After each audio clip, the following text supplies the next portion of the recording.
राहुल गांधी लगातार हर मंच से अडानी अंबानी को गाली देते रहे और वो कहते रहे कि ये जो सरकार है मोदी सरकार, वो अडानी अंबानी की सरकार है, उद्योगपतियों की सरकार है, ये उद्योगपतियों को फायदा पहुंचा रही है। राहुल गांधी के इस बयानबाजी से, राहुल गांधी के उद्योगपतियों को गाली देने से उद्योग जगत के जो लोग हैं उनका कांग्रेस से मोह भंग हो गया है। क्योंकि एक बड़े इन्वेस्टर अगर हमारे देश में कोई हैं तो वो टाटा, बिरला, महिंद्रा, अंबानी, अडानी, यही ग्रुप हैं। लेकिन कांग्रेस के लगातार इस बयानबाजी से, राहुल गांधी की इस बयानबाजी से उद्योग जगत में खासी नाराजगी है और इसलिए उन लोगों ने वो फंडिंग देना बंद किया है। नमस्कार, मैं हूं पवन त्यागी।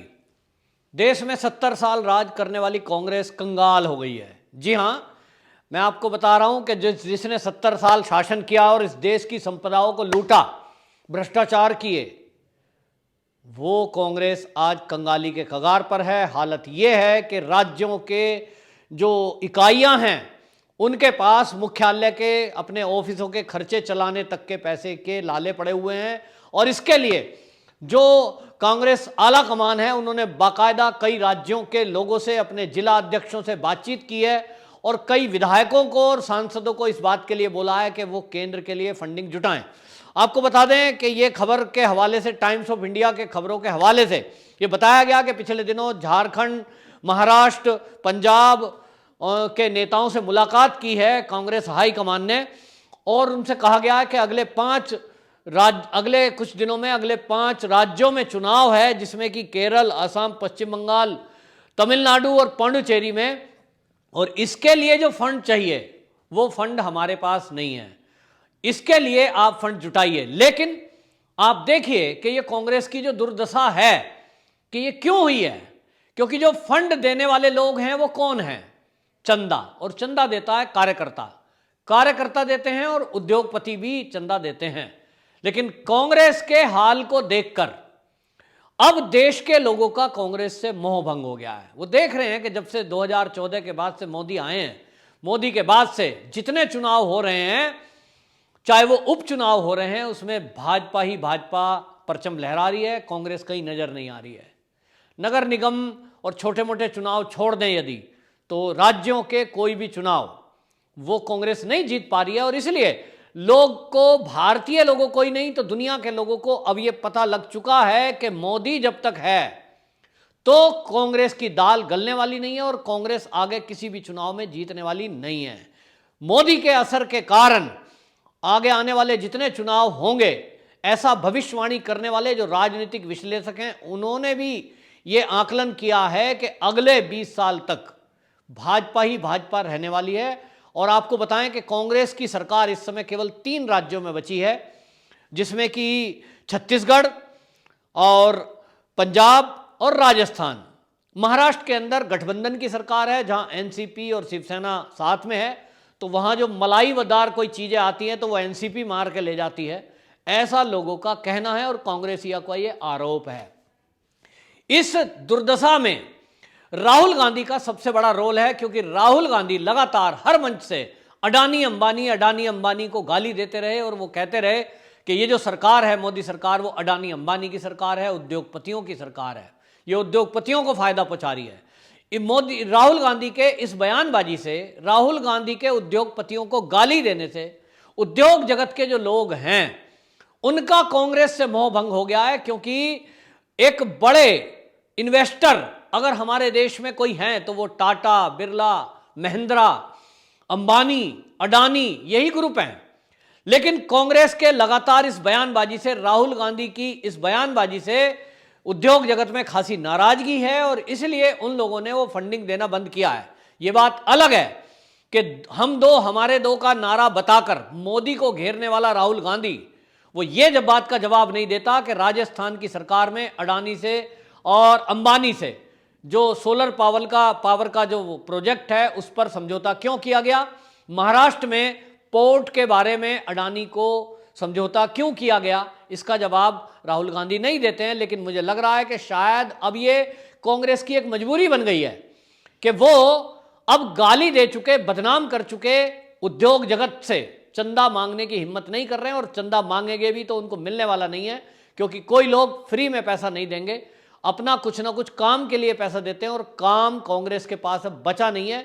3 राज्यों में हालत पहले से यह है कि वहां भी मजबूरी में एक एंटी इनकम्पेंसी के कारण सरकारें बन गई थी, वहां भी लोगों का मोह भंग है। कांग्रेस अब वो रास्ता अख्तियार करने की तरफ चल पड़ी है जैसे कि कोई नशेड़ी हो और उसको नशे की लत लग गई हो, तो अगर उसकी आमदनी थोड़ी पड़ जाए, नौकरी छूट जाए, तो वो अपराध की तरफ चल पड़ता है, लेकिन नशे को पूरा करता है। नशेड़ी की हालत ऐसी हो जाती है कि उसको किसी भी हालत में नशा करना है, चाहे उसको अपराध ही क्यों ना करना पड़े। इसी तरह आज कांग्रेस की हालत हो गई है।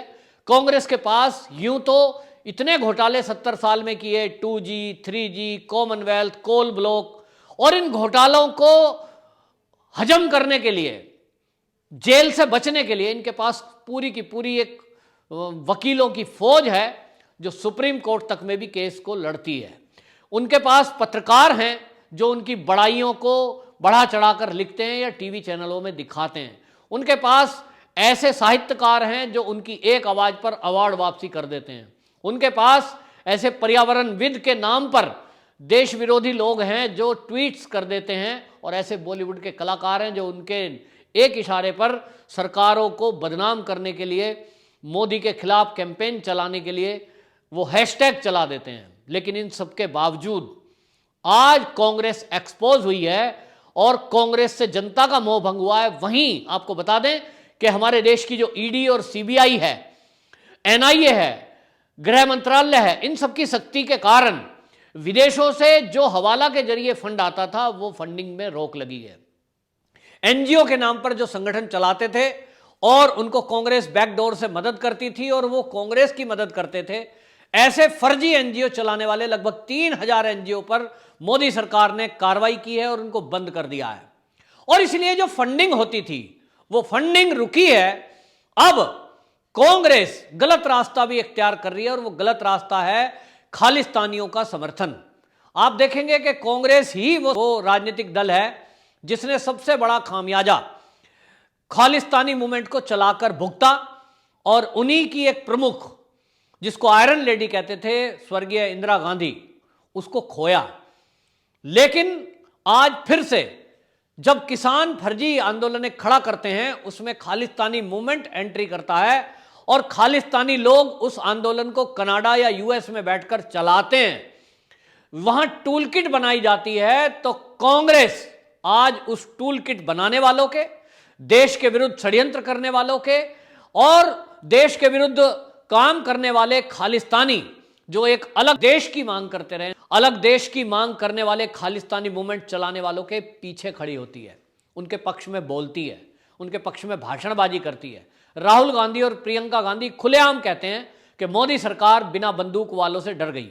वो दिशा रवि के साथ खड़े होते हैं और दिशा रवि को छोड़ देने की वकालत करते हैं। क्यों?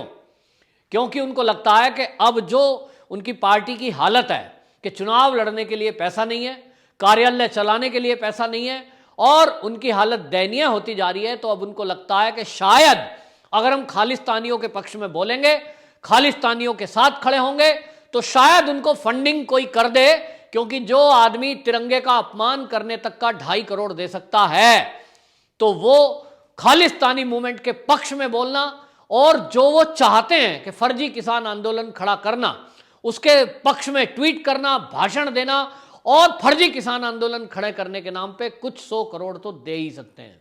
और इसलिए शायद मुझे लगता है कि कांग्रेस आज खालिस्तानियों की भाषा बोल रही है। आज राहुल गांधी, प्रियंका गांधी जगह जगह वो जो किसान महासभा और किसान पंचायत की बात कर रहे हैं, वो किसान पंचायत कुछ नहीं है, वो मुझे लग रहा है कि वो खालिस्तानी एजेंडे पर एक सोची समझी रणनीति के तहत एक काम है। उनको लगता है कि ये फर्जी किसान आंदोलन के नाम पर शायद वो अपनी राजनीति चमका ले जाएंगे, लोगों को लगेगा कि ये किसानों की बात करने वाली पार्टी है, शायद उनको कुछ किसान चंदा दे दें, लेकिन ये उनके मंसूबे धरे रह जाएंगे, क्योंकि मोदी सरकार है तो वो हर चीज पर निगरानी रखे हुए है।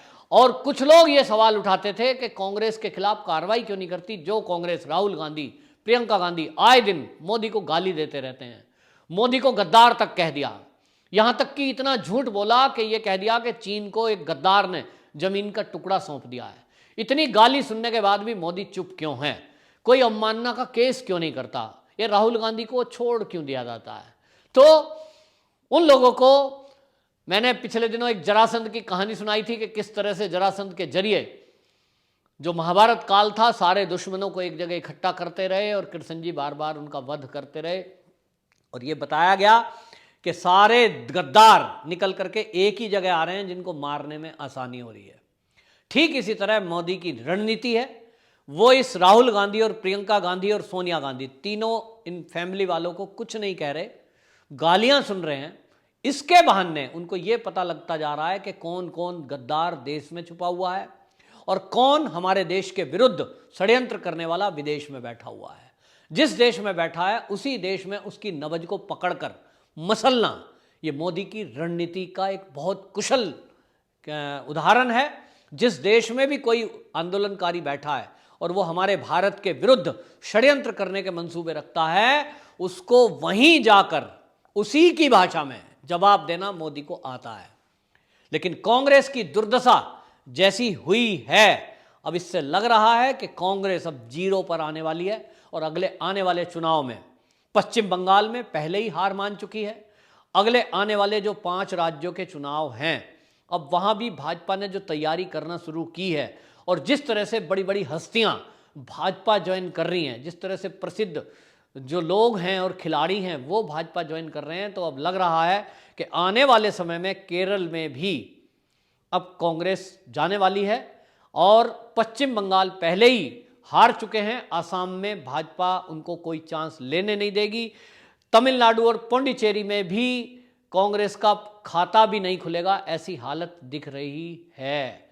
ऐसे में कांग्रेस क्या करेगी, ये एक बड़ा सवाल है। लेकिन इतना तय है कि ये कांग्रेस जिसने 70 साल देश को, मैं कहूंगा कि 70 साल सुखों को भोगा और संपदाओं को लूटा, भ्रष्टाचार किया, अब उसका एंड होने को है। क्योंकि देशवासियों को यह पता लग चुका कि ये 70 साल में कांग्रेस ने देश को मूर्ख बनाया, आपस में लड़ाया, और जो गरीबों के नाम पर योजनाएं चलती थी, उस गरीबों के नाम पर, योजनाओं के नाम पर अपने नेताओं ने, लोगों ने पेट भरे, लोगों तक वो सहायता नहीं पहुंची। वरना 70 साल में इस देश की दुर्दशा ऐसी नहीं होती जैसी कि 2014 तक थी।